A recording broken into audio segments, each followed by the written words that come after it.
Folks, we got some news out of Michigan, and this could be very significant from the Detroit. Well, actually, we'll go to Jenna Ellis first. Breaking this evening, the County Board of Canvassers in Wayne County, Michigan, refused to certify the election results. If the state board follows suit, the Republican state legislator will select the electors. Huge win for Donald Trump. Very, very interesting. They found major problems with, let's see here, absentee voting precincts didn't match the number of ballots cast. The imbalances between August and November are not an exact comparison, but look, there's a lot here, and we've got the perfect person, Sidney Powell, standing by, member of President Trump's legal team. Sidney, welcome, and I know you've been handling a lot of the Georgia situation and Dominion, but your reaction to the situation in Michigan, please. Well, that's an excellent development, and I would expect the entire Michigan board to reject the counts from the ballots. The election could not have been more rigged than it was, and I think it also affected the race of Senator John James. The same patterns fall there. We're still doing statistical analysis of that race, but the math just doesn't add up for anything, and we know Dominion has a long history of rigging elections. That's what it was created to do to begin with. We've introduced the affidavit of the person who worked with Maduro, a high-ranking military officer who saw it all happen and explained how it worked. And it's out for the public to see on my Twitter feed at Sidney Powell #1. So don't tell me there's no evidence of fraud. We've got increasingly mounting evidence of significant fraud across multiple states that casts into question the validity of the elections in every swing state, including Nevada and Arizona and Michigan, Wisconsin, Georgia, and it went beyond that, too.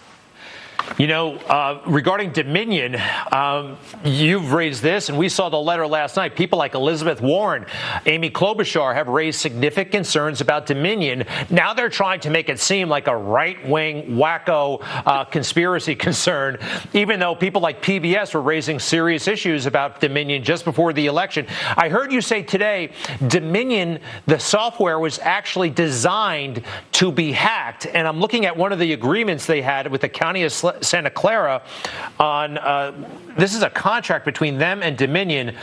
Item 226 allows staff to adjust tally based on review of scanned ballot images. Look, you're the lawyer. I'm no tech expert, but that sounds very, very funky to me. And worse than that, it had a back door so it could be manipulated by anyone who could access it through that back door. And that was a deliberate feature. The affidavit of the young military officer we provided yesterday to the public explains how it was created for that very purpose. So Hugo Chavez would never lose another election. And he did not after that software was created. He won every single election, and then they exported it to Argentina and other countries in South America, and then they brought it here. And it's a foreign company, no matter how you look at it. So they've already violated the president's order against foreign interference in our elections. Our votes were actually eventually counted in Barcelona, Spain, or Frankfurt, Germany, on foreign servers. It's absolutely stunning. And what's really stunning is the effort that is being mounted against getting the truth out on this. But you have to realize that every tech company, every media company, every social media company, scads of globalist corporations have been doing business in countries with these dictators that have been installed through this rigged election system for decades. The corruption is actually worldwide. It is going to upset a countless number of elections across this country and around the world. All right. But we need to do that to get rid of the corruption. It does make a lot of sense now how Joe Biden campaigned, i.e. not campaigning. Their team seemed to know something. If this is true about Dominion, and I suspect it is. By the way,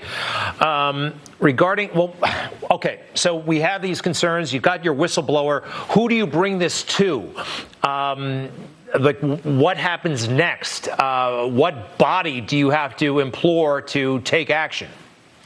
Well, we can add a fraud claim to any of the states in which litigation has already been filed as soon as we can get the the rest of the material together that I'm still in the process of collecting, because frankly, witnesses are coming forth every day that are fed up with the corruption in Dominion and in the states and the counties and the country.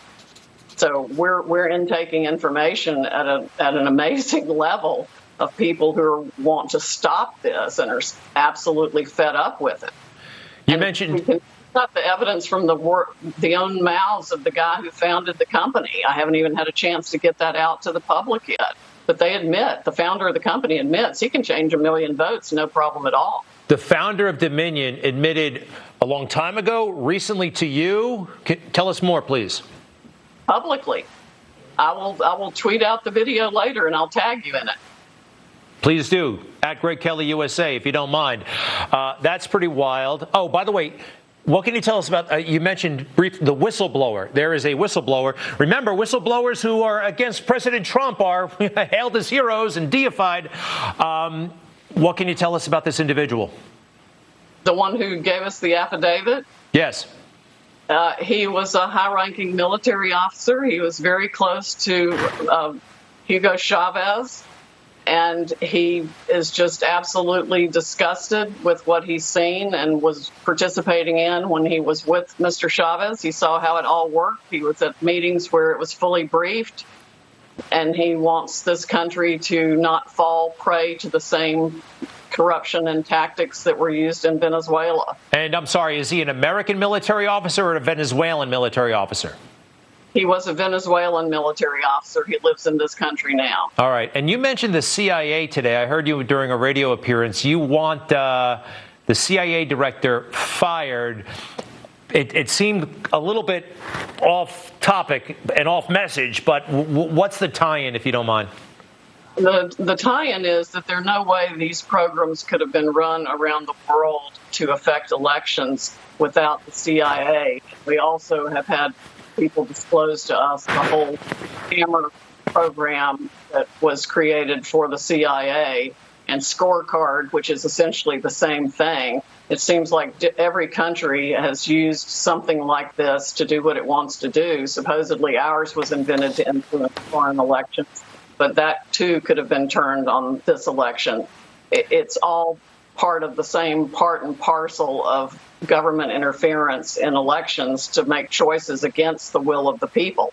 And the will of the people in this country was that Donald Trump win in a landslide.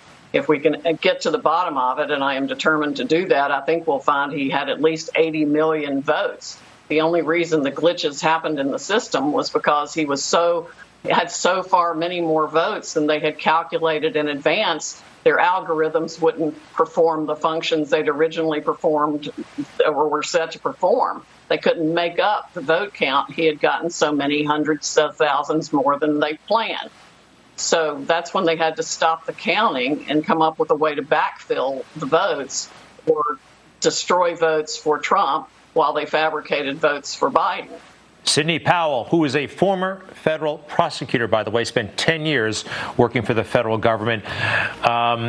Good luck. And by the way, very quickly, you have evidence. It's coming in fast. There is a reason for not making it public, correct? I mean, you're going to have a hostile media picking it apart, possibly trying to destroy your case before you can even make it. Is that part of your thinking? Very briefly, if you don't mind. Well, not really. It's a matter of collecting it in the right form and format to be admissible. And we have witnesses that are scared. We have witnesses that are afraid for their lives, afraid for their family. Back in Venezuela, there are all kinds of concerns. People have been threatened, and it's very serious. We're talking about trillions of dollars of worldwide wealth here that was all corrupt. And every force in the world except 80 million voters, we the people and my little team, seem to be against us. Well, millions are praying for you and with you. And find her on Twitter. Least we can do. Sidney Powell 1, at Sidney Powell 1, the numeral 1. We appreciate it so much. Good luck, and please stay.